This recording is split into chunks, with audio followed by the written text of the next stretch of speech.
Next, Honorable Rauf Hakim, you have 5 minutes. Yeah. Mr. Presiding Member, thank you very much. Ever since the advent of this millennium in year 2000, all attempts at reforming the Constitution and bringing changes to the Constitution had been focused on the executive presidency and an effort to reduce its powers or to expand its powers. However, this particular attempt of ours to reform the Constitution in view of the popular protest that took place, in the aftermath of it, we have now decided to bring in this 22nd Amendment, though we have ourselves, the opposition had proposed the 21st Amendment. The government has put forward this amendment in place of the 21st Amendment to ensure that the powers of the executive presidency is curtailed. It is unfortunate that the expected extent to which we wanted to curtail the powers of the presidency has been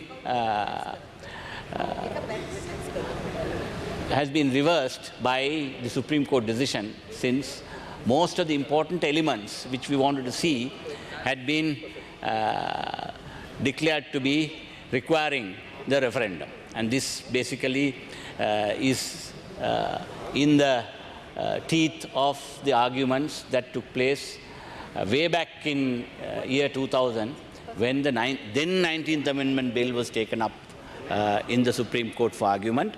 There the Supreme Court held that Article 3 and Article 4 had to be read together, and therefore any restriction on the sovereignty of the people, the power of the people reposed in the President to exercise executive power, if it is to be impinged or alienated, then it would amount to, it would finally result in the matter being referred to the people at a referendum.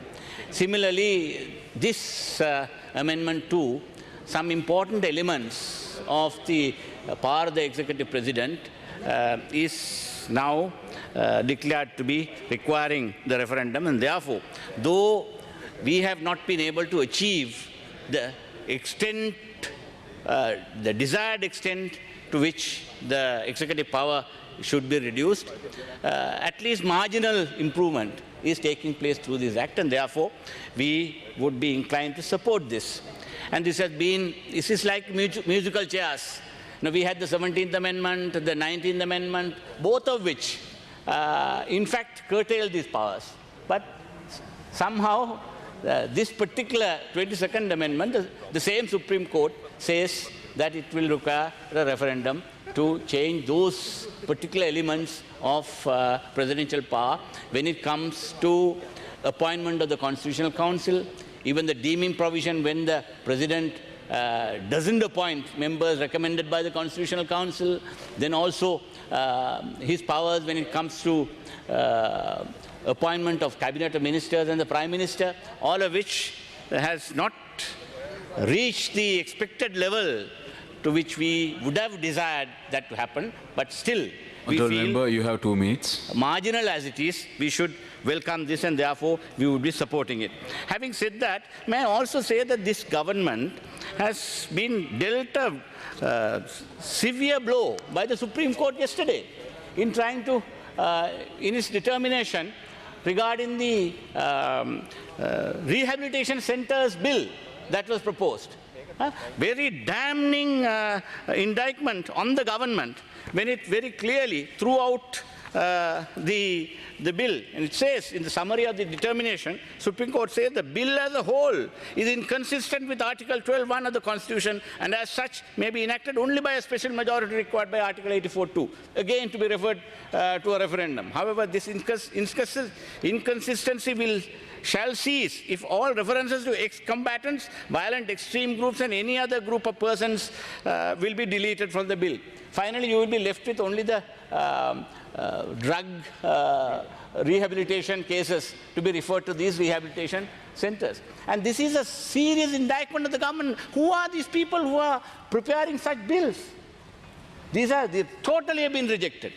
Now, I have in the past also had referred to this bill, and now we find that the Supreme Court finally had found what is wrong with such an act. Similarly, the Security Zones Gazette that was published, that again had to be reversed. They used this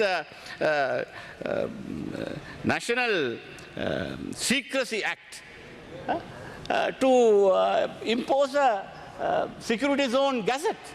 And finally, the president had to withdraw that. Previously, they set up a regulation through under the PTA to set up the similar rehabilitation camps. These are all concentration camps that was to be set up. This is how the government approached this issue. Total violation of fundamental rights. And what is happening now? Now the government once again is moving towards taking away the franchise of the people. Now they are trying to appoint delimitation commissions to go into the local authority elections and postpone the local authority elections based on the appointment of the delimitation commission and reducing the numbers in the local bodies. Now these uses, these types of pretexts in which to deny elections in this country for fear of having to face the elections is going to boomerang on this government finally. So we will appeal to the president not to resort to these matters. This very same president, when he was prime minister, I was also part of that government, I opposed it tooth and nail, the amendment to the Provincial Councils Act, Elections Act. That again became a total failure. And now we have the entire provincial council system being defunct. Now we see even yesterday's judgment very clearly. I just read this portion of it, Mr. Presiding Member, and then finally wind up. It is pertinent to note that at present, none of the provincial councils have been constituted in accordance with the law. Therefore, referring a bill to provincial council at this point of time for the expression of its views is an act which cannot possibly be performed. Thus, the non-compliance with this procedural step, which cannot be performed in the present circumstances, should not adversely impact on the legislative power of Parliament. Now, that bill had to be inevitably referred to the provincial councils, but then since the provincial councils are not in operation, they have mentioned this in their judgment.